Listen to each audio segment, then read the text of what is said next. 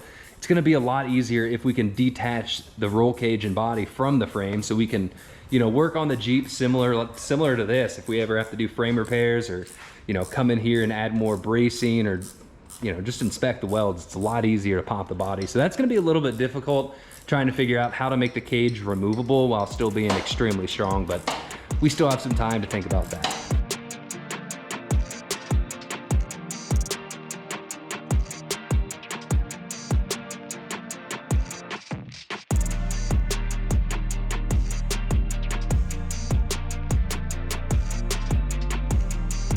Wait, can I help you lower it? And then once we get tied in close, we're gonna stop and readjust, all right? All right, stop. No, Ellie, we need to drop it down more. Okay. Thanks. I mean, there's plenty of room for a big old supercharger right here. Yeah. Yeah. Or a single fatty. Or just a turbo. big, well, Just a fatty. Yeah. next year. So we got the frame and body put back together, and I started doing some work up here in the interior, really prepping everything for a roll cage, at least the dash section of it. And as you can tell, I cut out that factory composite dash, really everything except for the part that's going to incorporate our brake pedal. And I started doing some little bit of work down here for the frame tie-in for the roll cage, but we'll talk a little bit about that later. Had to come to a screeching halt because I ended up getting strep, and that set me back for a few days, and I'm still not feeling 100%, but we're gonna get back to that because it is time for our 500-mile gear break-in. You know, with the new Revolution 513s, we've put a little over 500 miles on the JT since. Everything's been nice and quiet, nice and smooth, but it is time to go ahead and pull this rear diff cover, flush the fluid out, and inspect the gears. So a lot of times people will just swap the fluid, but it's really important to pop the diff cover off and actually inspect the gears and make sure everything looks happy that first initial gear break-in. So let's pop this diff cover off and see what we find inside.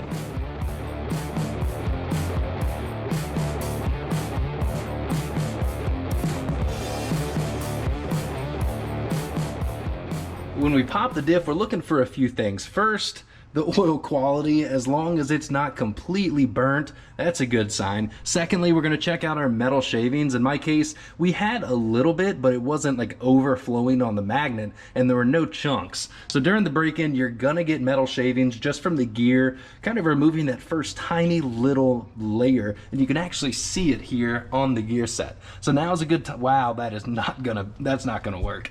But what we're looking for is to kind of see the pattern. I don't know if you can pick it up on the GoPro, but once your gears wear in, you can actually see the pattern on the gear. We're looking for a nice smooth mirror finish. If you have it really, really grainy and there's bumps or the gear pattern looks way out of whack, that is a telltale sign that, you know, your rear gear job is probably not that successful and you might have issues. So in this case, everything's good to go. We would go ahead and retorque everything, make sure nothing got loosened up, but it looks like our torque seal stayed and all the bolts are still nice and tight, so we're good to slap this diff cover back on and fill it back up with fluid. Now personally, I like using non-synthetic just because I would rather change this more often than, you know, having a synthetic gear in there for, you know, 60,000 miles, because as soon as water gets in here, you're done and you might not know it. So it's better to change it often with just standard GL5, you know, depending on if you tow or not and your gear ratio. I like going with a higher weight, you know, 85, 140, but I like staying with non-synthetic and just changing it out a little more often, especially if we're hitting the trails with some deeper water crossings.